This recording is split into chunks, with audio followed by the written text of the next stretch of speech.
and welcome to another episode of The Diplomats, brought to you by diplomacybriefing.com. And Eric and I are joined by the most special of special guests today. As invited back onto his own channel, we have Go Horns Go, Mr. Ed Sullivan, Nexus Season 7 champion. Hello, sir. Hello, I'm not used to not speaking first. You're doing a great job. Both of you. Thank you. Congratulations. I know it's taken a while for us to get together for this chat. So how have you been, how are you, first of all, and how have you been basking in your glory? Oh, well, I was at St. Bart's with the beautiful people, enjoying. I brought the Power Trophy with me. Everyone there, given the popularity of this game, was so impressed. I've been signing autographs. It's been nonstop adulation and fame. Plenty of young female fans, I'm guessing. Of course, all types really. Hey, and those are not autographs. Those are acknowledgement of summons. Oh well, down to earth for the bump. So we thought we would have a chat with you and revisit the game from your perspective and how it was won, how the West and most of the East was won. What was your approach to the game itself? I understand it was quite an emotional sort of time for you. What with the sad passing of your friend Power, for whom the trophy is now named, and you've been in the final before, season 2, if I'm not mistaken. So, did you feel you had something to prove? Yeah. So the first measure of success I had in diplomacy was the season 2 finals. So that was a heck of a game with Greg Ewok is France. I was England. Jordan Connors was Italy. Russ Dennis Umbel was Turkey. Powell was Austria. And the season 1 winner and then was Losers from Nexus, and then he was replaced by Super Werdy. So it was a really a difficult board, and I was overmatched. I had never played in a really intense game of diplomacy, especially there's nothing like the Nexus finals, and that game for me was most challenging. I'm still not over it in many ways, and it took me a couple of years to admit. It was played in the spring of 2019 that I basically gave that game away. When you look back on it, I was not confident in my moves. I ended up finishing second to Power, and he did a tremendous job building a diplomatic relationship with me to get me to make a suboptimal move that eventually cost me the game. But I'm not a perfect player by any means, but I was super immature, I think, in season 2, just dealing with the stress. The amount of press is unlike anything you've ever seen. It's unlike anything I've ever seen, and everyone's competitive, and that's an environment that's difficult. And in many ways, I started this channel simply as a way to learn how to get better. And we focused on the Nexus finals because I wanted to highlight. I think you guys have seen it this year, just how intense the players are and how people think about the games. So you started the video blog Diplomacy because it's cheaper than therapy. A little bit. And we spent the first year letting Russ tell me how I messed up in all my games. And then it's been on afterwards. But I've interviewed every player in every finals game since season 2. And it's been really helpful to hear how everyone approached each game. And so just sort of transitioning back to your question, I entered season 7. I was fortunate enough to get to the finals, but I had a solid idea of how many centers I needed, the strategies that had been successful in the past, and how to maximize my result. Well, you said at the start of the game that 10 was probably going to be enough to win, and you were proved correct on that front. I did. 10's a winning number, and so I'm not, I'm not Kreskin. I'm not saying I'm perfect, and I knew it. Obviously, I didn't know it for a fact, but like that's the Ewok thing. When you look at Gregor Ewok, and he gets a lot of criticism because he doesn't do much. He slowly encroaches. His season 5, Lady Razor had a picture of him where he like held Warsaw for like 3 years in a row. He's just, but he knows the number. It's the anti-Eric style.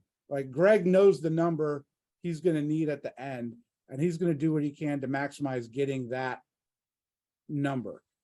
And it's an artificial thing when you have a deadline in 1910, and then you add in 6 other people who are as interested in them winning as you. Well, then again, since season 2, you've played a lot of games with deadlines. You've been taking over virtual face-to-face. You've been almost an ever-present in top boards, and so you've had a bit of experience with that kind of play now, I guess.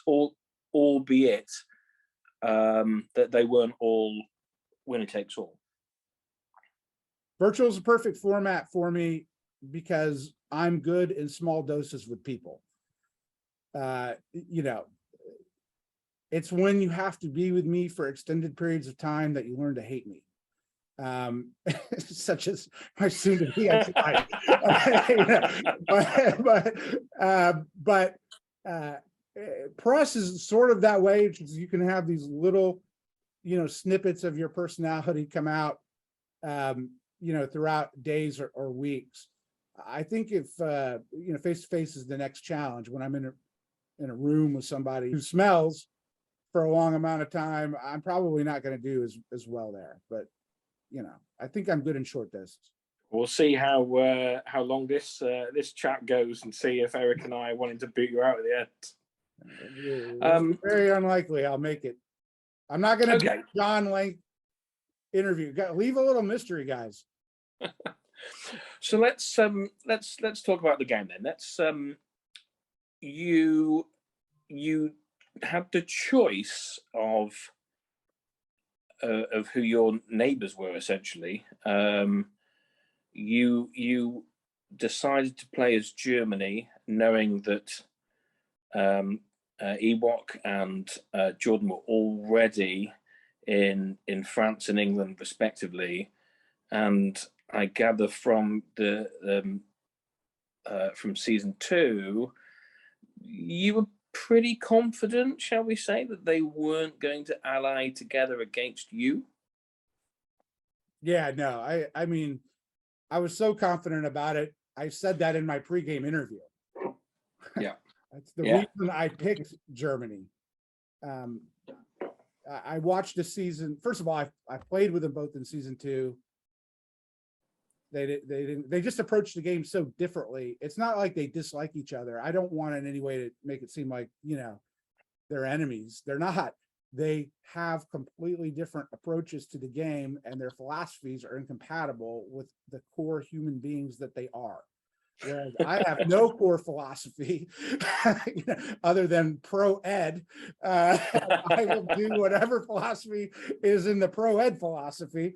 And if you watch season 5, heck, if you even looked at the very, very first picture of Lady Razor this year for the semifinal announcement, he drew Greg and Jordan dead on the floor next to each other.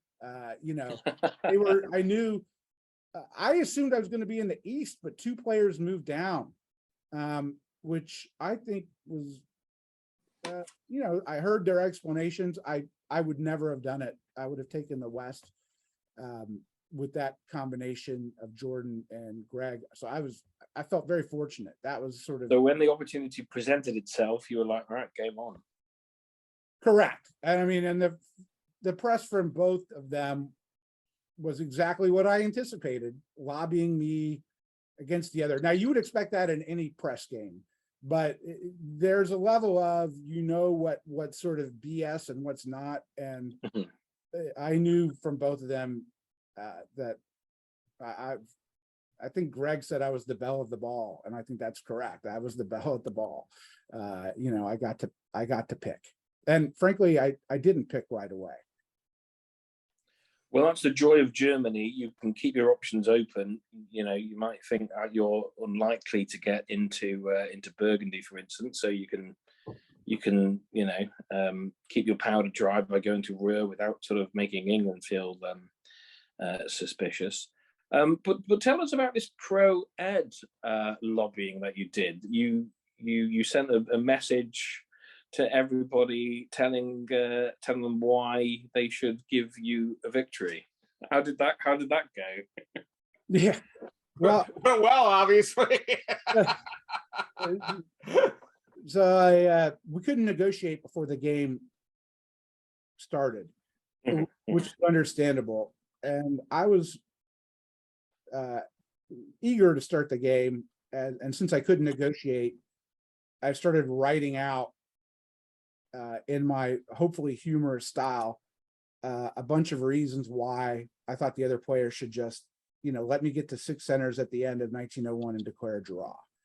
And I called it the Let Ed Win Decisively plan, the LUDE plan, if you will. And I sent out I sent out a large press to everybody, but it also had like lots of things in there that and I'll probably publish this on the Diplomats at one point. A lot of it's inappropriate, but I put in clips from George at Seinfeld at one point where George tells Jerry, "It's not lying if you believe it when you said it." And I told all of them that I would lie, that I would backstab, that I was no different than all of them, that I was a Scorpion, but I also gave I hope a humorous take. No one took it seriously, which was to my great surprise that they didn't vote for a draw at the end of 1901.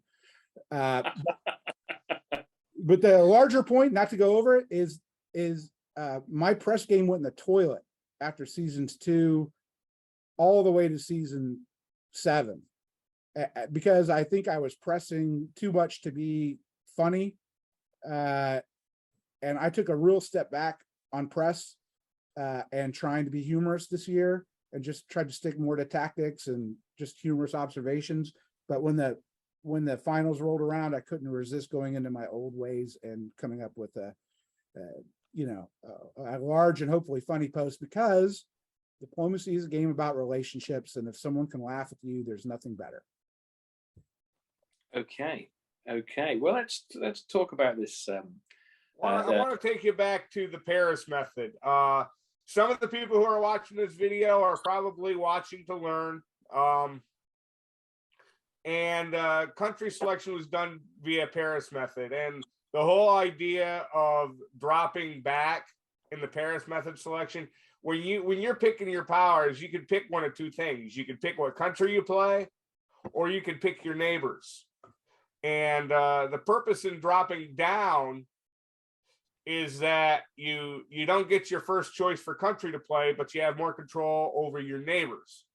Now, you're in an interesting place, because Germany is a very popular power to pick anyway. So when you pick Germany, if you're going to rate it in percentages or qualify it in some way, were you picking your neighbors more than you were picking your power, or were you picking your power more than you were picking your neighbors? It was an abundance of riches. First of all, Germany is my favorite country, but I would have picked anyone in the West if Jordan and Greg were there. I would have picked any country where I could have played the two of them. I didn't need to play them off of each other. So primarily neighbors, but it was an added benefit that it's not only my favorite country, it's my most successful. I won Cascadia playing Germany. I've had a lot of good results with it. And I soloed the last round at Cascadia. So I can play Germany. Very good. Okay, so given that you were the belle of the ball, how did you deal with the diplomacy in spring 1901? Were you try to stay neutral, or did you give promises? Or No, I mean, I just, I told them both sort of what they needed to hear, but I wasn't intending to make any move into Burgundy as Germany.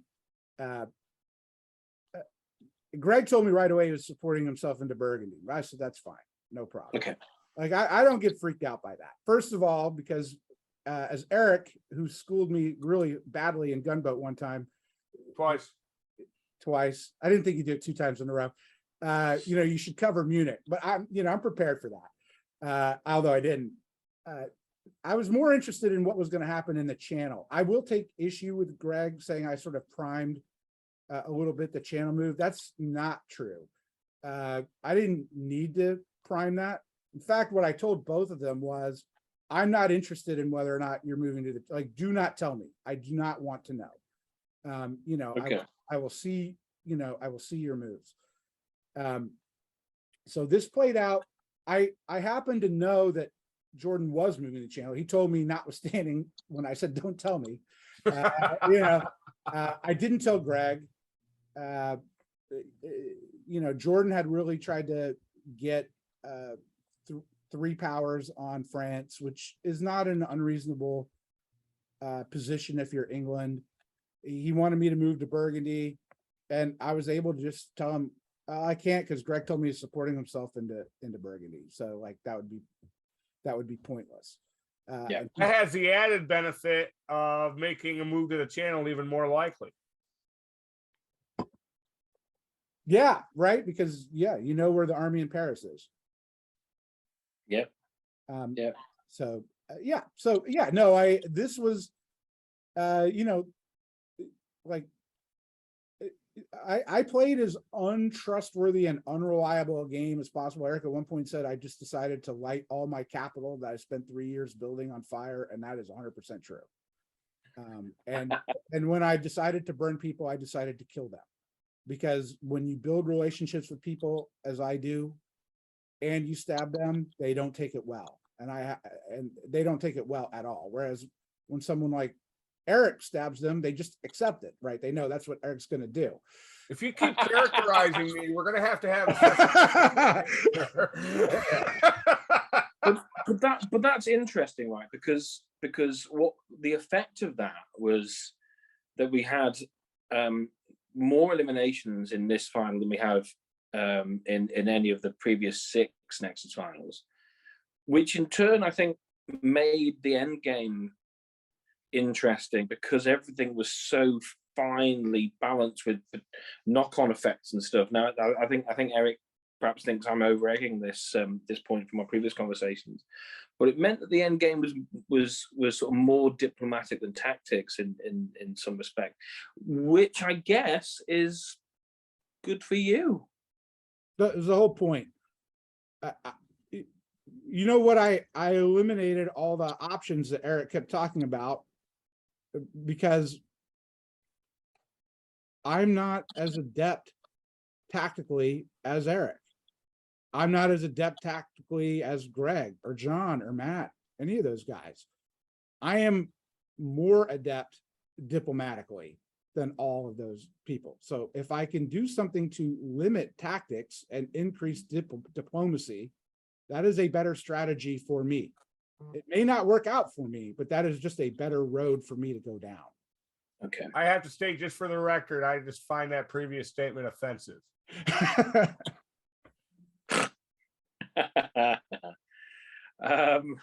You think you're good as gold diplomatically, do you?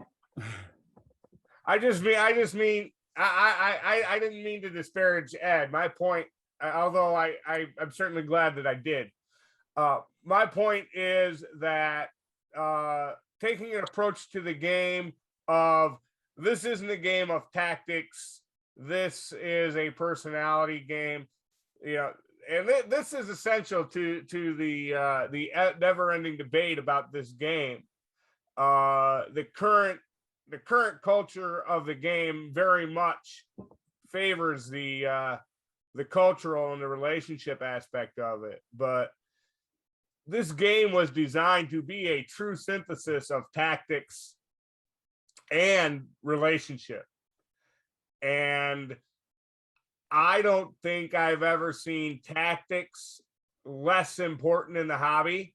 And I've been playing for 25 years now, 26 years now. I don't think tactics has ever been less important in the hobby than it is now. So now we know exactly why Ed is doing so well in the hobby. Well, I mean, I think Called diplomacy. the true tactics are the tactics of the people moving the pieces, not the pieces themselves. That's how I approach the game. I call that playing the hobby, not the game. Fair enough. Different strokes for different folks. That's why you beat me in gunboat consistently. I have a personality that's made for gunboats, sir. I concur. I've got a face for gunboat, but let's move on. Okay, let's have a look at these moves. Nothing crazy. You just keeping your powder dry here. Nothing major is going on from your neighbors against you. All is well. Bounce in Sweden, I didn't expect. So it is okay. So a lot of this is like the Akira Kurosawa movie Rashomon, which was fascinating to hear everyone else's views on things, because we all view it from our own personal prism of what happened. But if you played the interviews of Jordan, John, myself, and Spencer together, you would get somewhere in the middle of what the four of us, and including what I'm about to say, the truth. But no one said anything to my mind that was exactly truthful. I don't normally try to make an enemy out of Russia if I'm Germany right away, because I can just kick them out in 0-2. Big deal. It's not a problem. And I told Russia that I generally didn't do it, and I didn't feel inclined to bounce them out. And John had told me the night before that he was going to let, despite him being in the Black Sea, he was going to let Spencer in Romania. And then I'm starting to think, well, this is an RT, which is exactly what Greg had sort of said during his interview, which was my thought. And I still didn't care so much, because an RT isn't today what it used to be. But about 20 minutes before the deadline, Jordan asked me to bounce him. And I wanted to keep relationships up with Jordan, because I knew that he and Greg would be fighting, and I wouldn't want to do anything at that point to mess around with it. And particularly, I knew that Jordan was going to move in such a way that I would get 3 builds. So I figured, let's keep Jordan on side. And the other, I think, move Eric got disappointed in, he knew, Eric even said it correctly, there was no way Greg could have moved to Munich. But I probably should have covered, but I just knew for a fact Greg was not moving to Munich. If he did that, Greg only had 1 build, which had been Munich or Spain. And he would rather have Spain than Munich. So the 3 builds was great. And then it ended up being a liability. Well, yeah, you say 3 builds. There's only a liability after winner 01, Ed.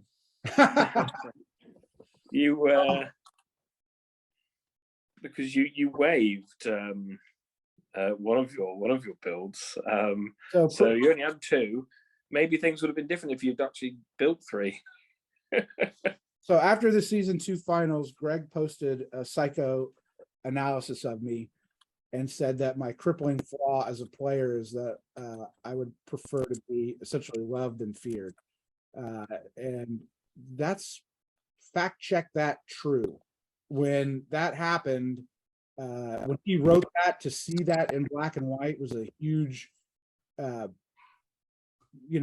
stunning thing for me that I was like, I think he's right. Machiavelli would be ashamed of me. What ended up happening here is I thought I had Greg and Jordan both on side. Greg's happy that I didn't press an advantage on him. He was fine with me being in Belgium. Jordan's thrilled that he thinks he has an ally. Everything's great. I'm technically on neither side. Greg said if I had to pick, maybe I'm picking Jordan here. He's probably right, but I'm not dead set on it. What happened here, and it was only alluded to by one person in the interviews and not by Jordan, is before this went through, Jordan had insisted I build 3 armies. And I was like, no, I can't do that. I've at least got to build a fleet. And he's like, no. He goes, look, if you go to Belgium, it's because I'm letting you there. I'm probably not getting into Brest. And since I'm giving you Belgium, you can't build a fleet. I was like, I don't really want to do that, but like he was insistent, and I agreed, even though I probably shouldn't have. That was mistake number 1. Well, I'm usually so confident in my ability to get out of jams, which is really, I can scramble with the best of them, in my mind, when the chips are down. Not just in O2, but in other games here. I was like, I'll figure a way out of this and I'll get my fleet. But no, Jordan had gotten the concession before, reminded me of it immediately, that I wouldn't build a fleet. And I tried, we went for hours. I'm not talking like one message. I'm talking hundreds of messages. Okay, between the two of us, where I'm like, you really want me to build a fleet? And he's like, no, you're not building a fleet. If you build a fleet, it's definitely war. Like, and wow. And not just that, he got into some criticism of me that I think he, first of all, Jordan's a fantastic person and player, but I think he was getting really frustrated with me. He called me out on my initial lewd plan email, said I wasn't the fun Ed of before. I was playing too hard, and started getting into criticisms of me. And this entire exchange crystallized me not wanting to work with Jordan. I didn't find him to be flexible. Now, admittedly, I made the concession. He kept me to my deal, and he did not want me to back out of a deal I made, which is not an unreasonable position. But the tone and the number of emails that went back and forth, it took forever just to get him to agree that I could only build 2 armies. I said, period. And he gave me that. And I'm like, okay. And so he thought we were totally on side at this point, but in my head, I was already formulating a plan to work with Greg, because I could not work with Jordan as of that moment. The thing is, he's not asking you to here in effectively to not build a fleet this turn. It's to never build a fleet. He started out with that. I finally did extract. The final concession was I waive, and it's my option in O2 as to what I build. And so I don't want to say that Jordan said never, but he never wanted me to build a fleet. He said he would never build an army. He said he would never. But I've seen that Germany taking. I know how that end game finishes. I'm in a strong position. I mean, I want to survive to the mid game. I don't want to be the pawn of England. Yeah. But is it fair to say that, you reluctantly back down on the fleet thing here, but you felt it was an unreasonable demand? I would not have demanded it of Germany. I would not have been so comfortable demanding it and putting an alliance at risk with the demand. I had made the deal before I had bounced Sweden. My point to him was, just ask me to bounce Sweden. I've got Russia as an enemy. I need to be able to get into, Sweden. And then Jordan's point, which is what gave me my leverage, was he goes, well, you got Belgium, so you don't need Sweden. And I'm like, aha, okay, perfect. Somebody wants to move to Sweden, which will open up the North Sea. So that was that was how it went down when we moved to here. He never even mentioned a bounce. You never had to talk him out of the bounce. the very first text, I went back and looked at this, said, I guess we'll just bounce in the north. And I said, that's fine with me. But then he talked himself into the Sweden plan, which meant no bounce. So I think when he saw that I was not afraid of a bounce, I certainly wasn't going to suggest it, but I went along with it. And a lot of times in diplomacy, when I see someone make that suggestion, if you just go along with it, it gives them the comfort they need to come up with something else that they'd rather do. And Jordan's a tempo player. He's not interested in bouncing. Like, he's interested in pace and getting ahead strong. Greg would have wanted to bounce 7 days a week or 6 days a week and twice on Sundays, but not Jordan. Now, Spencer's moves are interesting. He went to Baltic and Silesia. Now that ended up being coupled up with Karthik going to Bohemia and Tyrolia. But who do you think was behind Spencer moving to Baltic and Silesia? I don't know the answer. Oh, me, in the sense that I bounced him. So the issue there was he seemed to take the bounce okay. But I could tell he was a little upset about it. And Jordan and I had said that his most likely move is to Baltic, right? And so the idea was that I would bounce him out of Baltic. Given the issues with Turkey, and I didn't know what was going on with Austria, I was a little surprised by the move to Silesia, but like totally floored with 2 of the Austrian units. I mean, I wouldn't have predicted that in 100 moves, especially with, I had pretty good press with Karthik and Matt. I just didn't. I mean, Karthik's such a good player. Like, to get up on the line like this in 02 seemed to me to, not make a lot of sense. And I pitched to both Austria and Russia that the only way this makes sense in the mid game is if one is trying to stab the other to try and sow some discontent, but because there's no way it's sustainable, and it would only help Greg or Jordan.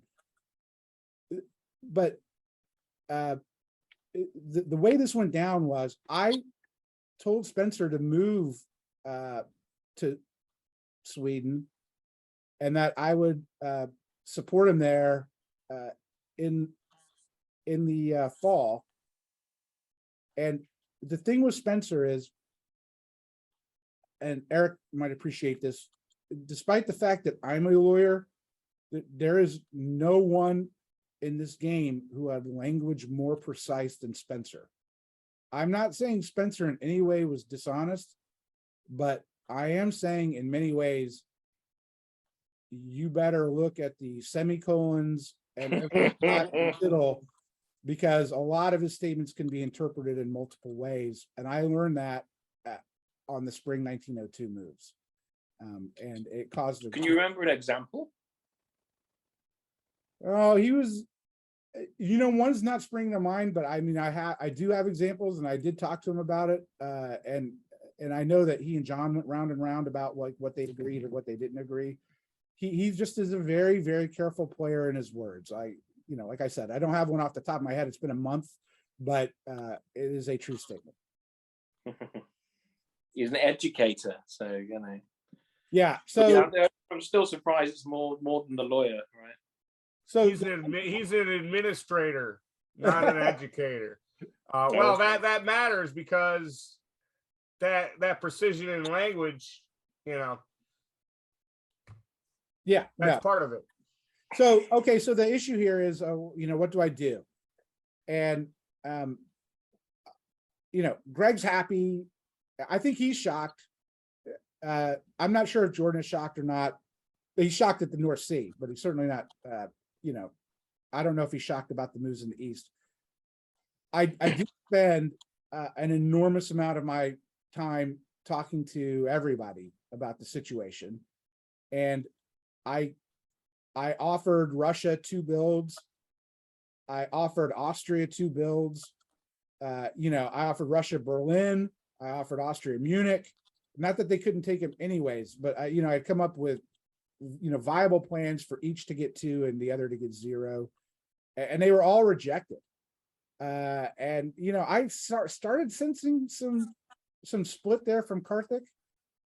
But so then I went to Jordan, who I have to say was like, you want to talk about someone who had a right to be like super angry at this situation? It was Jordan. I'm the one that tried to get out of my deal in 1901. I'm the one who moves to the North Sea. And, he should be laughing in many ways that I've got Russia and Austria now against me. And he's writing me these sort of conciliatory, press messages like, you don't even need to say I'm sorry. I totally get it. You're going to survive this game. I'm here. The plan's on track. You're going to be fantastic. Yeah, you're going to go down 1 or 2, but all will be well. And, you're going to be in the mid game. Really tried to pump me up when I didn't see it. I had asked him for an offset of Edinburgh. As you might expect, he did not like that. But I was trying to explain to him, I'm about to go down Berlin and Munich.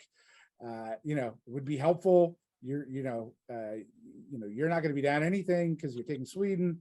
And he's just like, nope. This is the only thing that, you must do all this. And you must, but if you want us to be friends, which we are, lovable friends, do this. And I ended up leaving at 30 minutes before deadline with, well, we'll see. Probably not. Like, because, I felt like I had to take Edinburgh if I was going down 2. And I was sort of without hope until Spencer reached out 15 minutes before and basically said, okay, I'll do the take 2 plan. But it's going to be a little different. And, then it modified. And then I said, look, I think this is just a way to, stab me worse. He's like, no. And I just trusted him because I really was 10 minutes away from going down, big time. And so when we look at the fall 1902 orders, well, John says that he told Spencer these orders, who told me, I don't know if that's true. Spencer gave me this exact order set, and I just followed through on what Spencer told me to do. This was not me, other than me just trying to diplomatically use the prior 24 hours to demonstrate to him that I would be very grateful, even though I wasn't, for the work that he would do for me.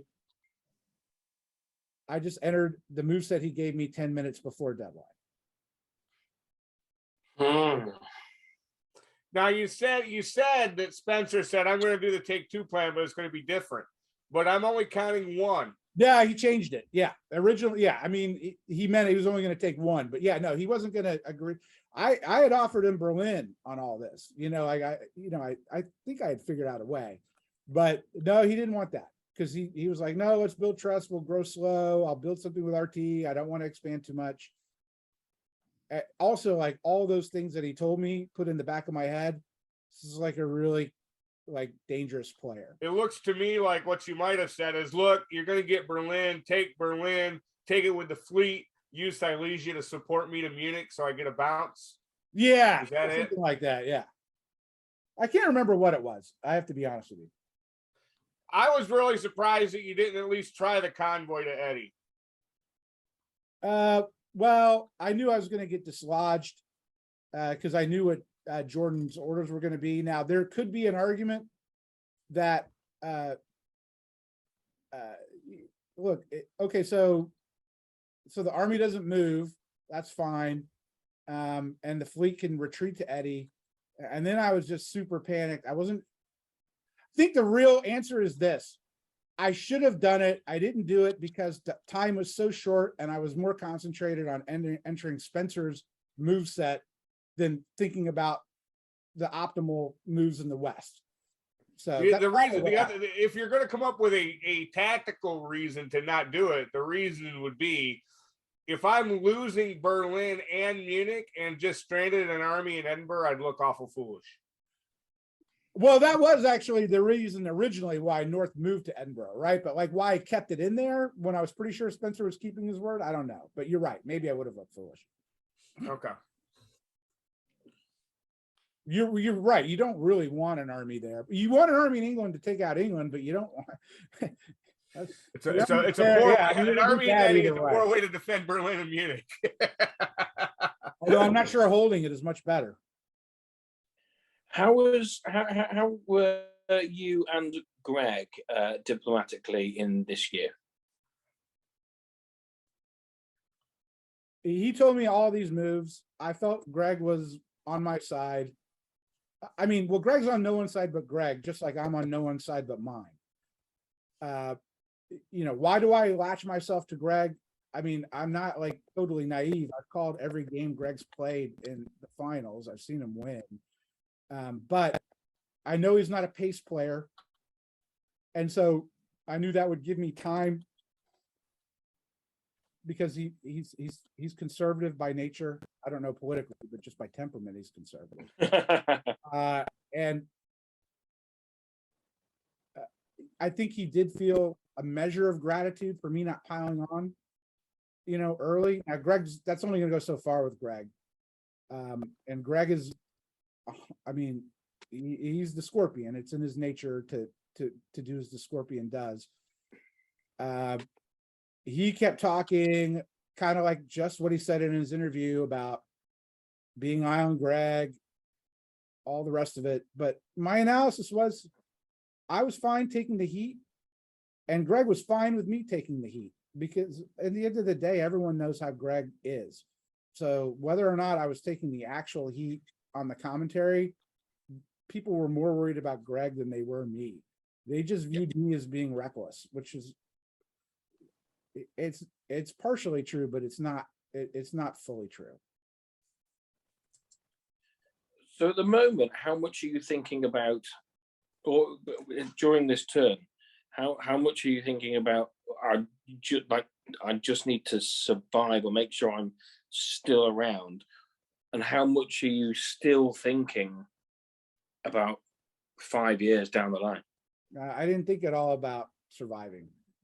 The Jordan plan was unappealing to me because I've already survived. I was already second once. I've made plenty of top boards and lost. So you're thinking big risk. You might as well go for it. Take the risky plays. That was it. I mean, on the other hand, right? There's always time in diplomacy until there's not. I felt like I had plenty of time, but no, I was gonna try and maximize what I could do, and if that's the way I went down, I'll take it. Yeah. I mean, this was a great turn, but now for you, but now Karthik is super spread out and in trouble, and that could create some sort of vacuum in the middle of the board. So yeah, I mean, so as we go to the moves here, the thought, I mean, I sort of knew I think I knew every move, that was going to happen here from every player. In the East, I like a Germany that is moving away from its home centers. I don't care which direction, any direction can work, but it has to be away. The closer you are to your home centers, the closer you are to the stalemate line, the closer you get to a Germany at the end on one center, if not eliminated. You got to go away to have any success as Germany, and you got to take risks. Germany is the most likely power to get stuck playing short because all of his home centers are full. Yeah. And so I knew here I'm moving out,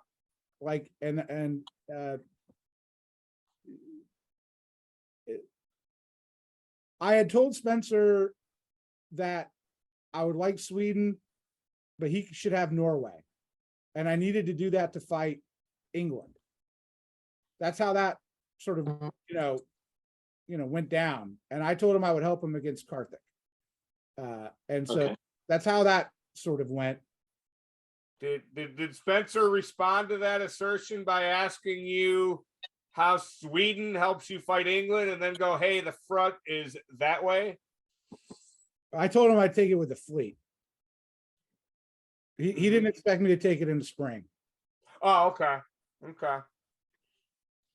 you know, it was also just sort of impractical to go through Kiel and, you know, all the rest of it. So that's sort of how I told him there. So I was thrilled with this set of moves, right? Everyone's moving away from me. Things could not have been in spring 1903. I'm, you know, topping the board. I know that people. So here's the thing. Everyone's like, you don't want to get out ahead too early. Okay, great. But on the other hand, everyone says you don't want to get out ahead too early. So it's almost like I was not out ahead early because everyone discounted my position because I was ahead early. You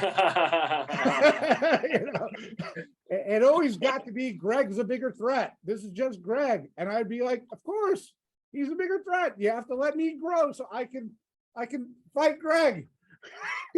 That is very handy to have. Why'd you cut North Sea here? I didn't actually, well, to ensure that, well, Greg had asked me, he demanded it. And I was like, if France is can get Wales out of this, I was fine. You know, I was fine with an army leaving because part of me said, you know what, I still got a lot of armies on that continent. And one less army, and you know, I could turn Jordan. I mean, Jordan was looking for a friend, and now Jordan would have been a friend for long, but maybe a turn. You know, and so I was fine with Greg moving an army away, and Greg felt really naked right now. All right. Which is why he asked for Belgium, which I know had a lot of groans from people. Yeah. This is just more me being a jerk. So I have to move to Denmark, essentially pitching Spencer on the idea of, well, I know I told you I'd take it with the fleet, but now, you know, I'm going to cover the fleet with Denmark. You'll see me, you know, I'll cover Denmark with the fleet. You'll see that. I said, I'm thinking of going to the North Sea. He's like, I'll put in the support order. I told Greg he could have Belgium. The whole time, though, this is the thing. My whole game for the next 3 years can be just robbing Peter to pay Paul. That's how this went down. And Paul is Greg. Okay, Paul is the capo of the mob, and you got to pay your tribute to Greg. And if you don't pay your tribute to Greg, you're going to get whacked. And Greg's tribute was Belgium. And his point is, well, you're taking Sweden. So, you know, and you already have a numbers advantage on me. And I'm like, yeah, but honestly, that's not enough with Greg. So that's how I sort of got Spencer to put me in to Vienna, you know, with this. And that's how but I didn't tell Greg about that. So Greg was pretty upset when I maintained a 2-center advantage.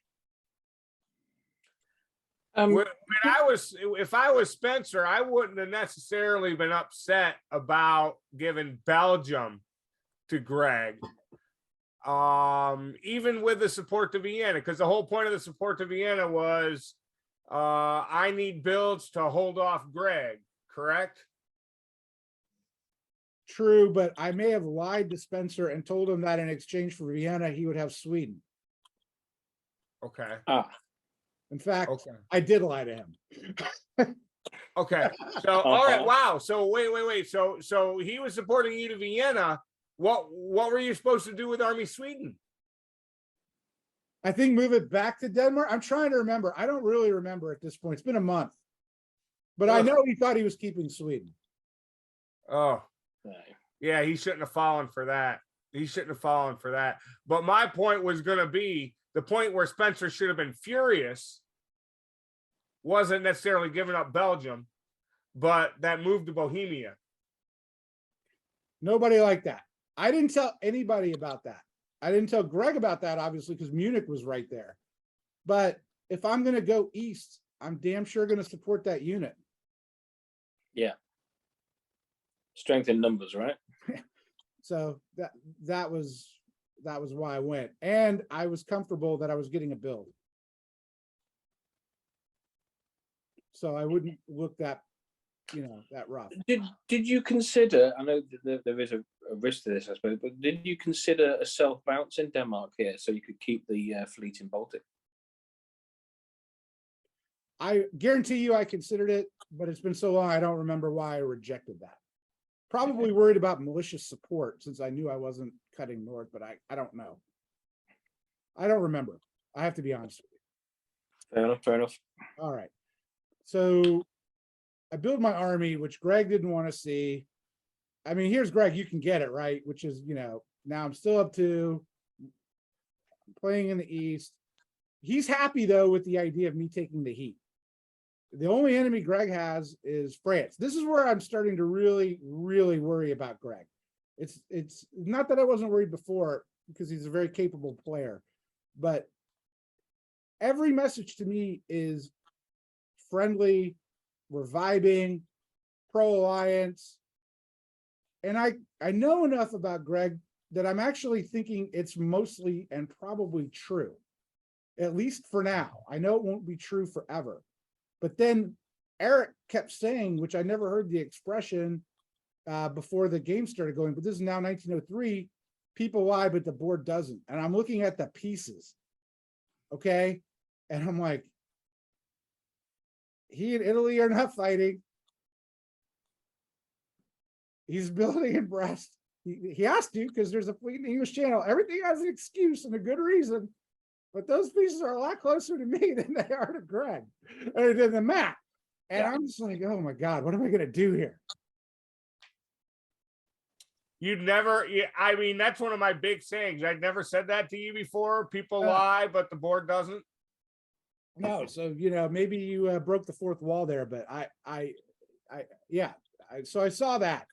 This is a big thing now. Everything Greg said is, to my mind, you should just go back and listen to Greg. He had it probably right on almost everything from my perspective, but the big measure is everybody wanted me and Greg to fight, which benefited all of them. On the other hand, I really wanted Greg to fight Italy, which benefited me. Italy really wanted Greg to fight me, which really benefited Italy. And the large part of this story was everyone just trying to convince other people to fight each other. And it was constant in that way. I think Greg and I had worked out some sort of détente. This was where, like the line in Goodfellas, right? Like I knew at that moment, Maury was going to get whacked in the car, when he asked him, what time does Maury's wife get worried or whatever? Like I knew as soon as I saw the move to North Atlantic here that Greg and I would, for a fact, be fighting in this game. I had asked him not to do it. He just kept saying, well, I have to, take out Jordan. I want both at the end of 04. What do you have to worry about?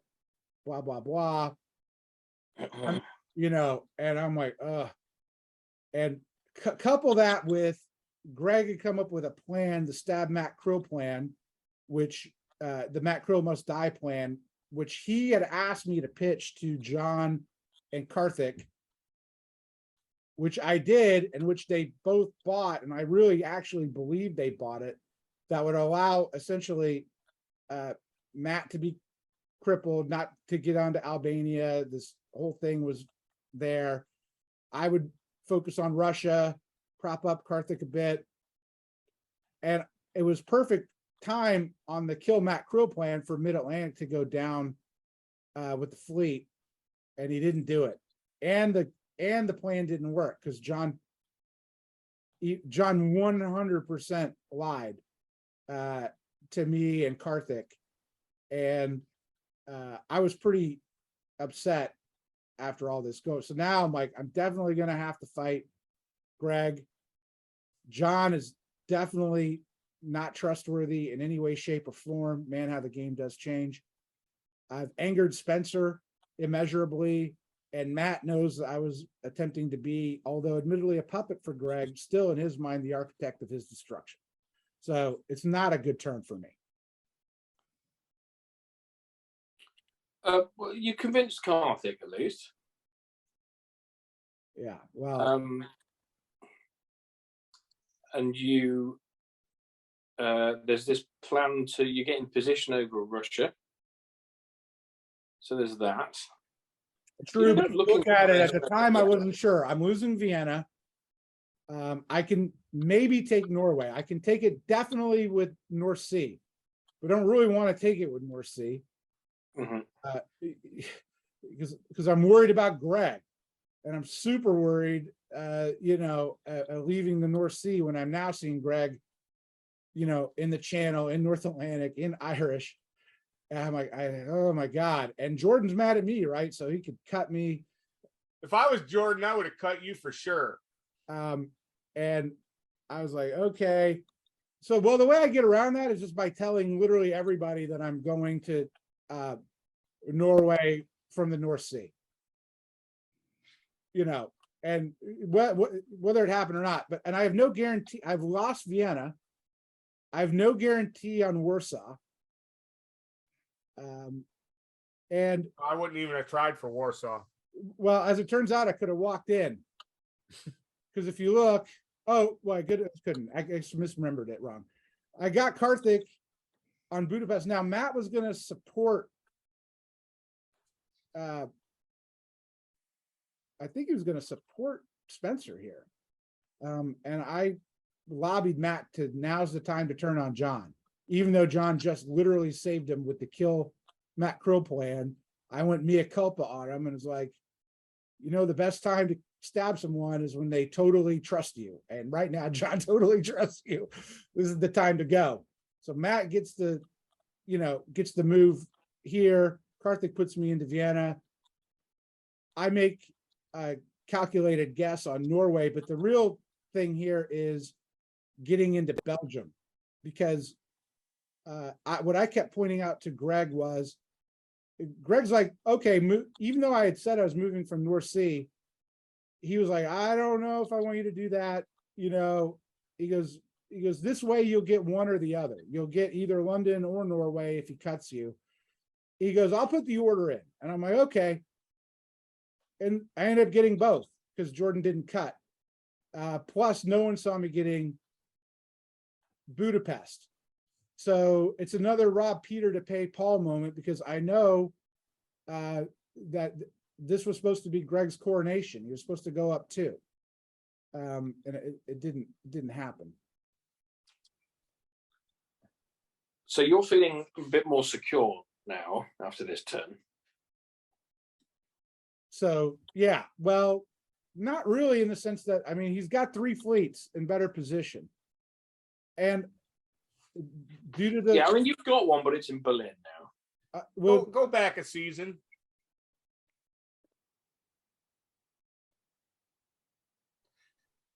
Ed, you realize that there wasn't any reason in the world for Greg not to order Burgundy to Belgium and bounce you out.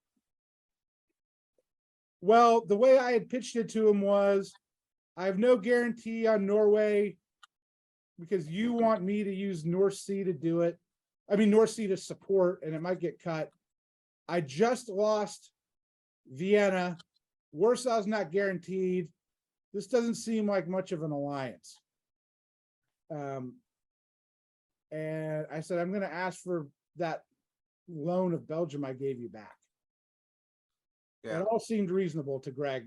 Well, and I can understand it all seems reasonable, but the flip side is he's now got 2 armies stuck on that island. And I just think that, and this, whenever there's a winner in a game, there's a loser. Okay. You're definitely the person who won this game. There is only one person who won, and it is you. Now, the question is, who lost the game? Now, in one sense of the word, every other player on the board that's not Ed Sullivan lost this game. But the question is, who had the chance to win and lost that chance? Who lost the game? And the only two people who potentially lost this game, by that definition, are Matt Krill and Greg. And if you're gonna say, okay, Greg lost this game, you start looking for where and how. And I really think that this season, fall 1904, is where Greg gave up this game. If he had bounced you out of Belgium and gotten 2 builds and you got 0 builds, right? Because you'd have been losing London, losing Vienna, gaining Budapest,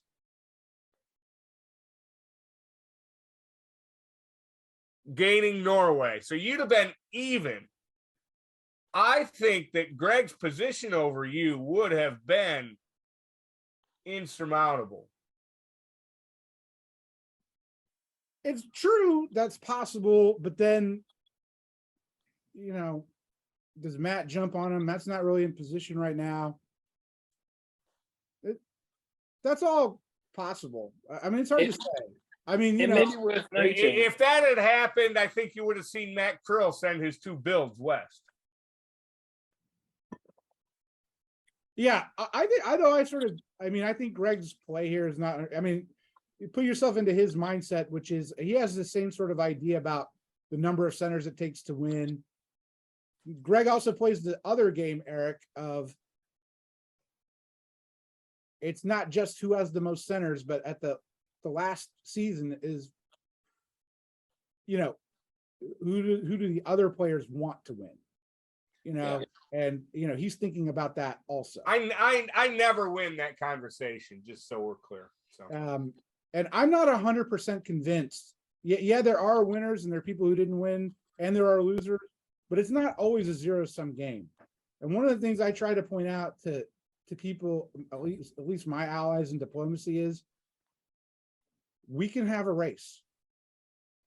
If you want to have a true alliance, even if we're not really working, you know, to support each other or with each other, but if we're working not to fight each other and want to race against other people, that's good too. That doesn't mean one person, you know, is a loser who lost the race.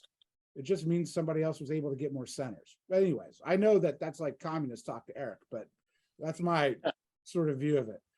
I have to build a fleet. Greg is really upset that I built a fleet. He says in his interview that this was where he basically couldn't trust me.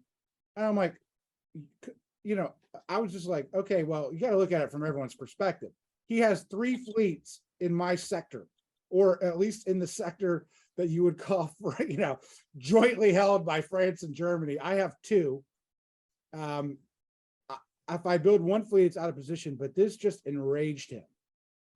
But I was like, I have to have a fleet. And not just that, I'm getting pinged from Spencer. I think this is a critical mistake for Spencer, but he was so angry at me that he doesn't disband his fleet.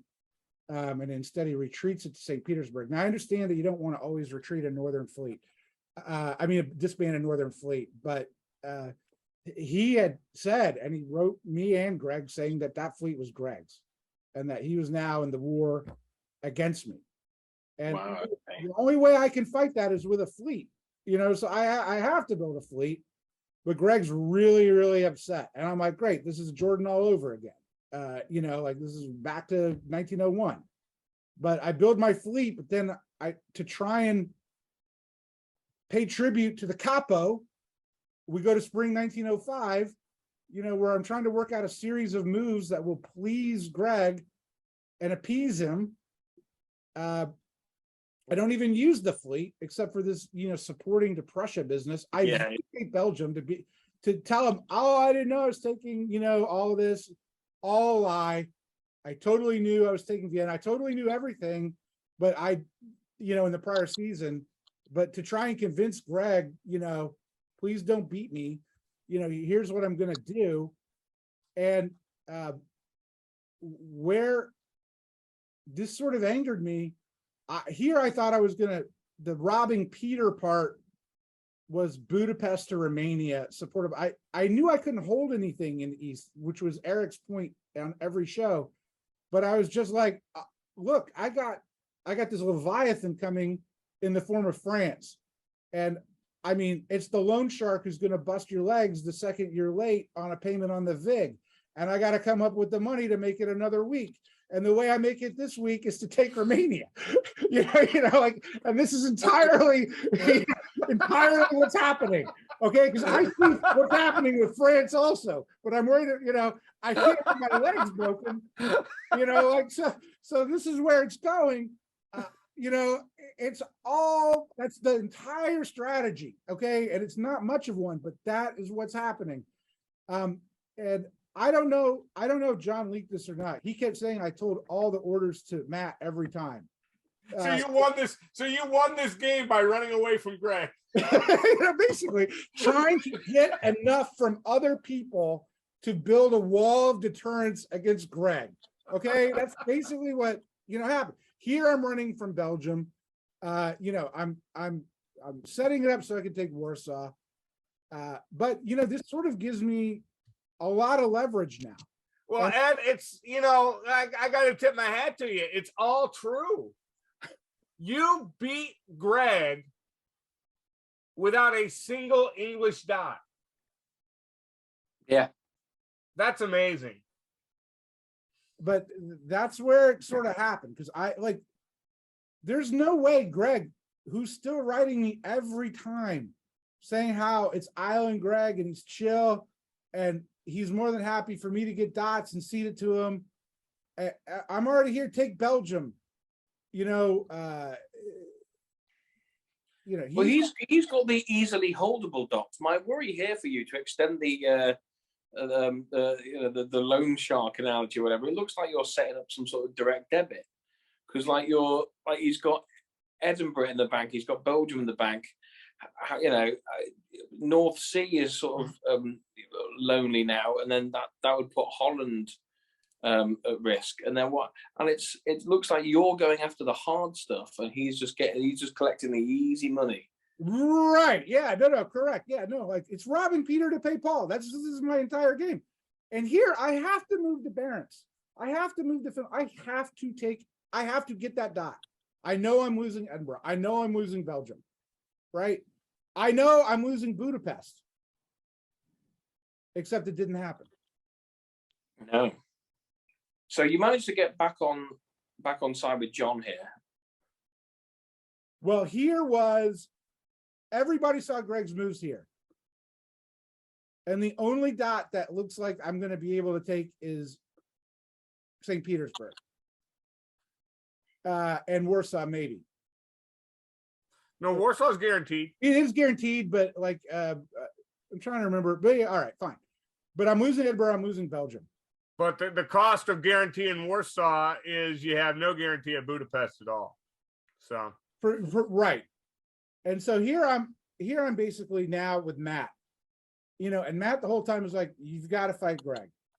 He's like, if you're not going to fight Greg, I'm going to fight Greg. And I'm like, you know how I can't fight Greg? And he's like, how? I said, if I lose Budapest, you cannot have me go down one. I'm not disbanding.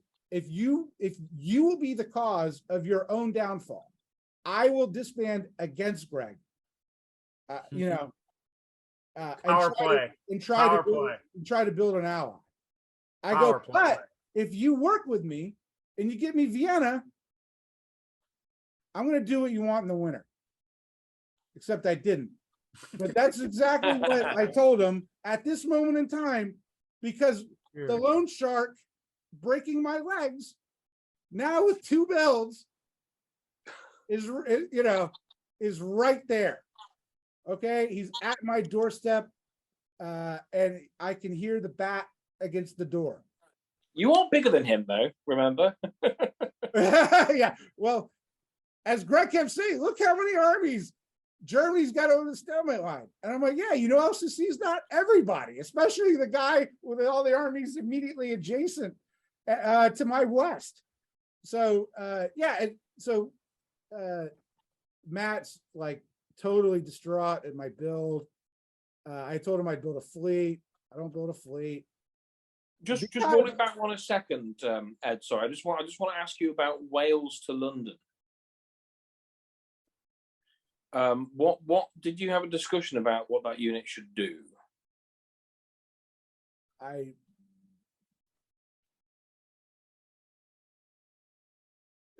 Greg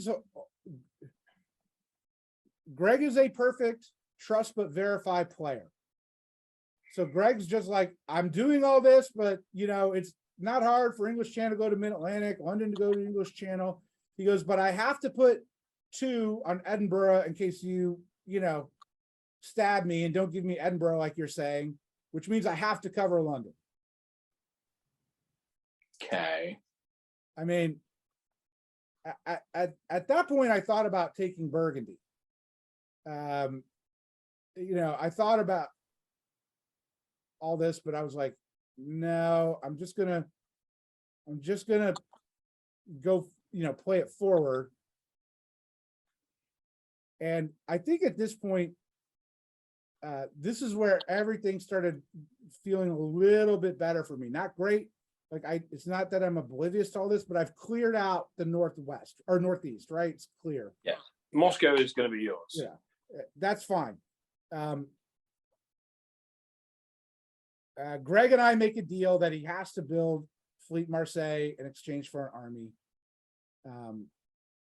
And I believe Greg, because Greg the whole time, right, has preached to me that we're complete allies. I have literally nothing to fear.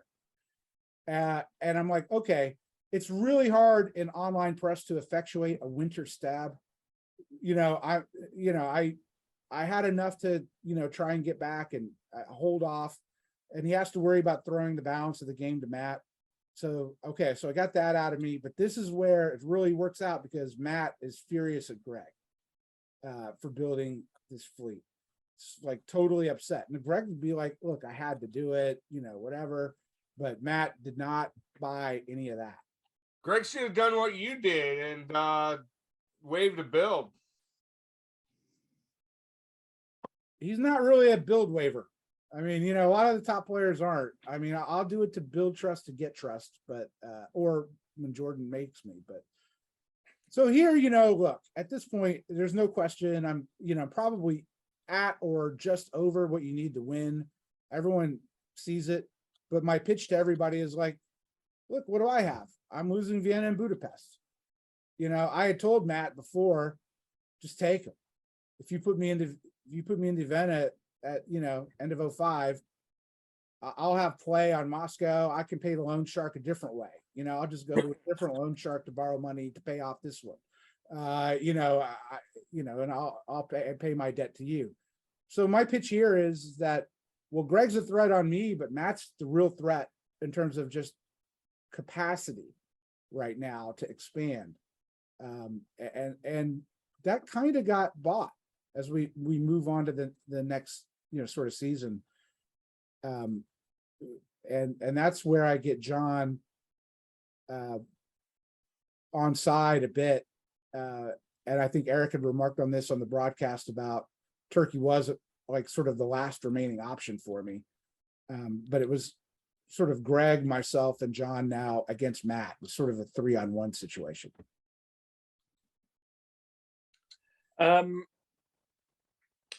We've spoken a fair bit between Eric and myself, and indeed with Greg previously over these fleet orders in the north.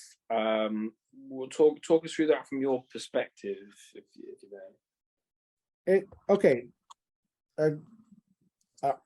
I'll refer listeners to Greg's interview. I think he basically had it mostly correct, which is, I mean, Greg is very straightforward with what he's going to do.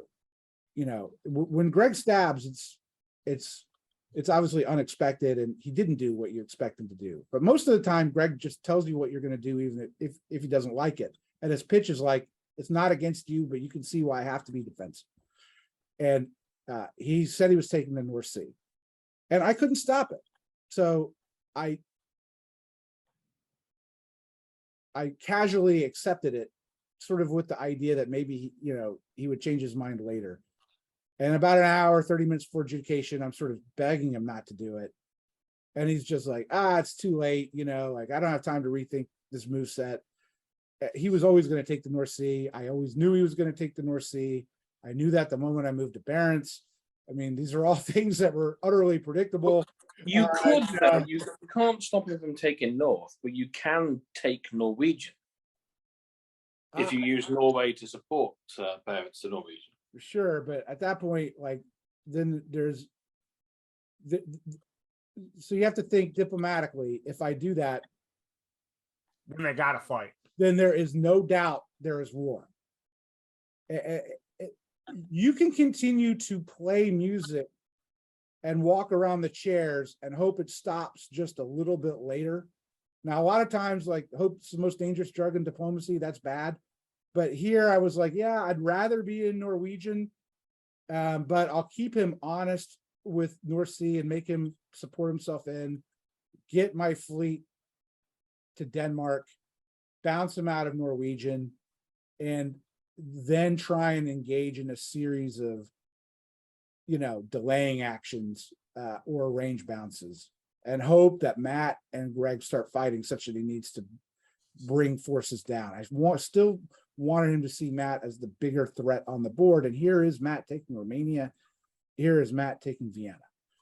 If he had forced Norwegian here, Wardy, Mayo would have gone to Nao.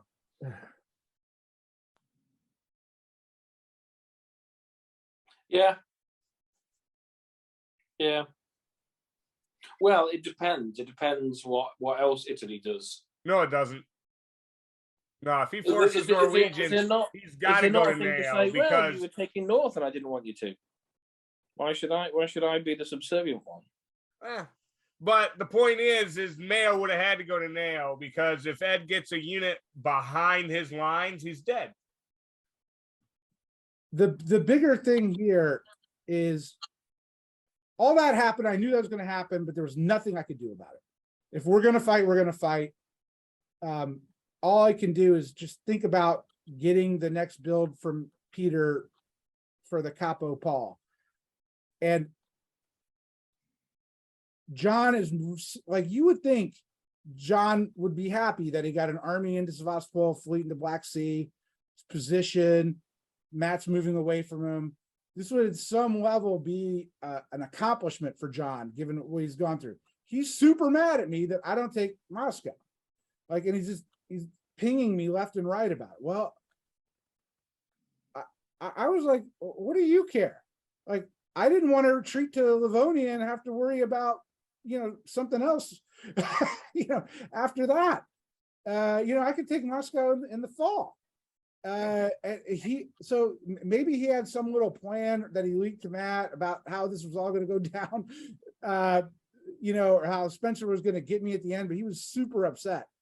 And this was like, I'm going to say this about John. I have a little bit of personal insight into John in ways that other people don't.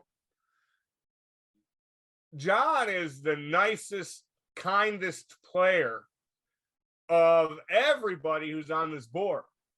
However, that's not his playing style. Yeah. Well, he's really good player. I'll tell you that. Yeah, but I'm very surprised that his playing style is so dramatically divergent from his fundamental core being. It's fascinating to me. He's a Sunday school teacher, for God's sake. I should just point out this one part, which is as calm, cool, and collected as I might seem now, when John lied to me about backstabbing on the kill Matt Krill plan, I was pretty upset. I can be emotional. And he and I went back and forth, and it got really, really heated, between the two of us. And at some level, it got personal. And I did that a lot in season 2. And I did this 3 times in this game. That was the first where that move really got under my skin.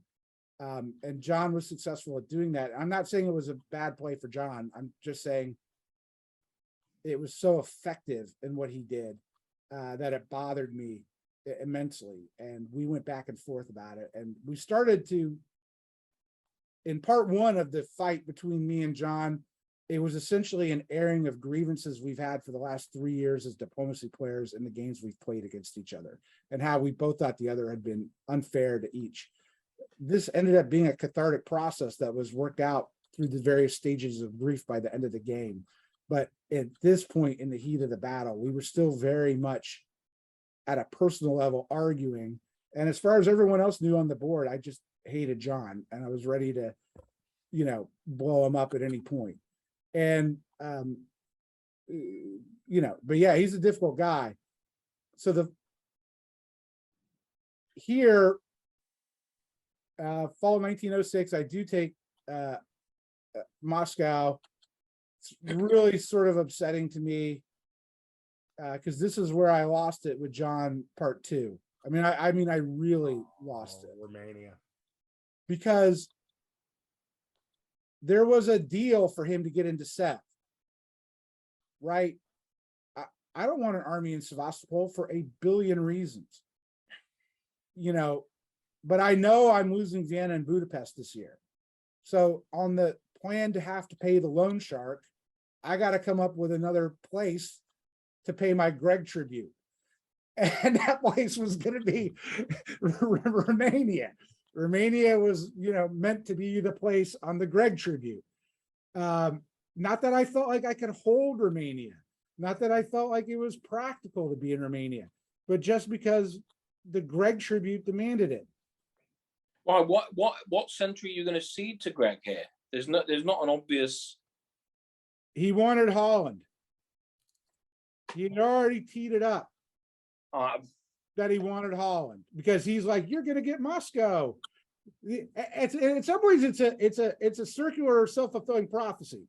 I feel like I have to do all this because of Greg, and Greg goes, well, you're going to take these, so I need this. And part of it's like, okay, so if I wasn't taking these things, I wouldn't have to pay you off. I don't think so. But, this was the argument that we had every season. And so here I now know, like, I'm definitely going down, and I'm worried about it, not because I'm trying to win the game. I am, but that's not my motivation at this point. My motivation is Greg, I'm on a ledge here, guys. Okay. This is a ledge. It's perilous.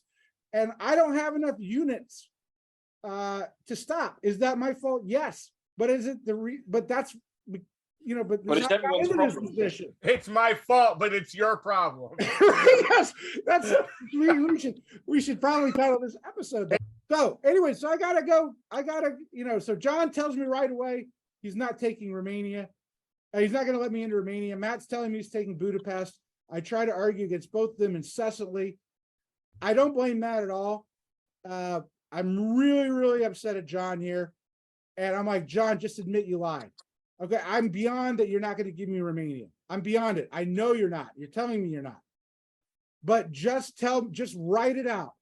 I lied to you. I said, I'll make it easy. Here's the press where you agreed. Okay, did you write that? He won't respond. And I'm like, well, like, you're a big player when the moves come out, but when you got to talk to people, where are you? Admit you lied. And he's like, the diplomacy changed. I'm like, nothing changed. He's like, well, you didn't take Moscow. You even if you wanted to, you could Sev anyway.